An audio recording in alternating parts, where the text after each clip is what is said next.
From the Fox Studios in downtown Panama City, it's News View with Lee Sullivan. Let's talk about your endangered freedoms. News and views with an attitude. Good evening. It's News View. I'm Lee Sullivan. Thank you for allowing me in this evening. It is my pleasure, and I mean that sincerely. I have had an opportunity to read his column for a while. I like it. Some of you like it. Some of you don't like it. And I like the fact that some of you like it and some of you don't like it. But Ron Hart joins me this evening.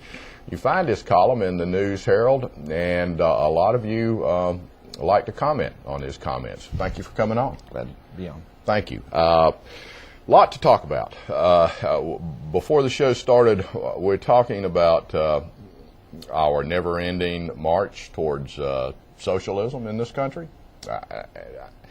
We talk about how average Americans might be developing more and more angst about what we're spending and who we're rewarding people that are doing poorly. Exactly. And all the rest of that. You got to send a report card home from school to tell you as a parent that your children are fat, right? Because you wouldn't know that without that. Yeah. So, do you see a bounce from that, Mr. Hart? I mean, do you see some moderation coming back in 2010 for the Libertarian Party, for the Republican Party, for anybody? Well, the Tea Party's helped, I think, a good bit, and that wasn't rich people blowing up over taxes. Those are people who want their freedoms back. They're free. That's what the Republican Party has to focus on. Is not money, money, money. While they're right about the tax rate being very progressive, and the top 5% paying 75% of the taxes, they're more important about, in terms of appealing to the base that voted for Reagan at one time, is freedom. People don't want to be told what to do. And fundamentally, the Obama administration and the central government folks that he has in there, they want to dictate everything you do, what you eat, how you eat, what cars you drive, with the cafe standards and this recent thing where it's going to cost us $1,300 a person more to drive a smaller car. And I think he did that decision from his limo. So, right. I mean, the hypocrisy really is never ending in D.C. So it's, so here's a guy who takes 500 people over to the G20, 6 doctors. Was that special or what? 8 chefs. His wife wore $588 shoes to a shelter event. He's living large. He says, let them eat cake. Right. I mean, is that humility? I mean, so he goes over there and apologizes for our voracious appetite for all the things in the world as Americans. Yeah. But, hey, look at me. Yeah, he goes to oppressive countries who have dictators like Chavez and apologizes for us. Right. It's embarrassing. At some level, that is what's going to bring that middle-class voter, the Reagan Democrat in the middle, and you're only fighting for the 45 to 55% in the middle. Those decide elections. Right. Libertarians, to some degree, within the Republican Party. Disenfranchised blue-collar workers who feel more important that they don't want to be socialized and be told what to do. That's the people you have to influence. The hardened right's already there. Religious right's not leaving the Republican Party. In fact, they have, in my view, too much influence on the Republican Party. Your hardcore unions and liberals and homosexuals, as you call it, and others are going to leave the Democrat Party. So you got the middle, the reasonable middle, that makes the decision every election. And we've talked about that, or I've talked about that, and it has been, I think, well documented that the Republicans lose because they lose the independent and the libertarian. Right.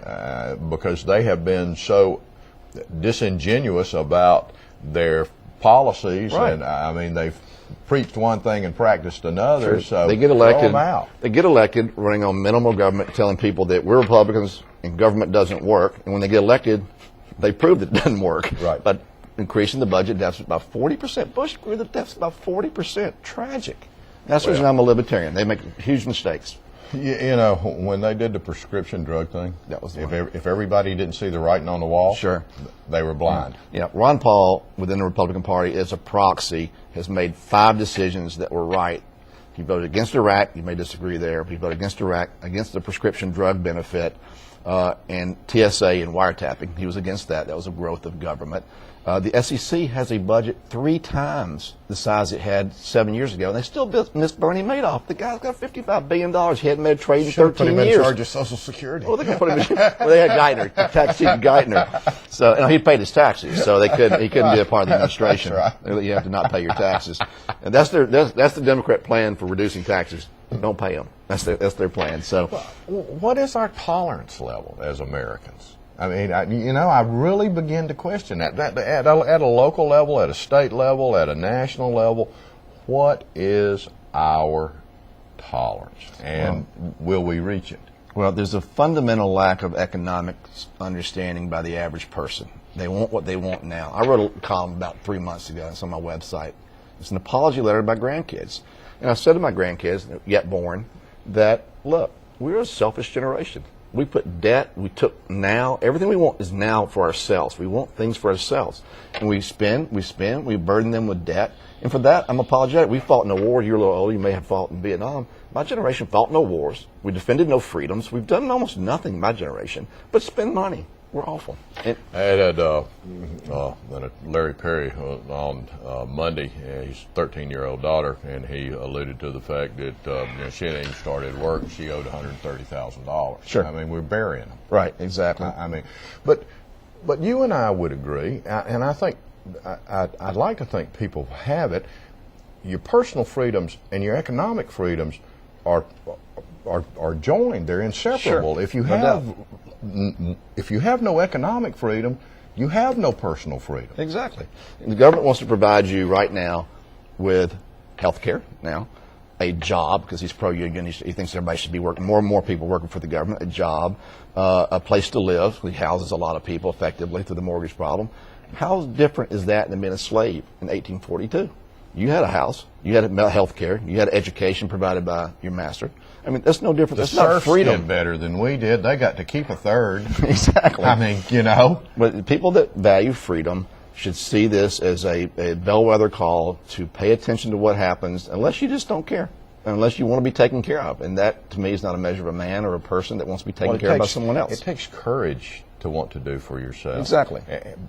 But haven't we begun to generationally, through especially, I believe, our school system, sort of socialize our children to some extent? And if you're a capitalist, you're vilified today. I mean, the great capitalist of all time, Bernie Marcus, who started Home Depot in Atlanta, and you got capitalists all through Florida that have created 5,000, 10,000 jobs, big buildings, philanthropies, foundations, betterment of the school systems. These people give back. They can't eat so many steaks a day. Right. These people build capital, and when they have more capital, you know what they do? They open another plant, and that plant hires more people. People don't understand the fundamental tenets of economics, and therefore they're easily susceptible to the shining light that is Obama and what he wants to give you. I mean, people that have some look at history understand that in Russia, at the most dire straits, as the peasants, the whole exercise was to turn their angst and their animosity towards the people that had it. Right, and it's based on envy, and envy is a sin. 7 deadlies. And he made the 7 deadly, adultery dead, which is interesting enough. If they think enough of envy and greed, then it makes the top 7 list, because it permeates through everything the Democrats do. He makes that much money there. He makes that much. I'm going to level up and get. If you fall for it, take a hard look at yourself. I mean, don't be envious of other people. What a terrible way to go through life. What a shallow stream. Exactly. Ron Hart, News View. We'll be right back.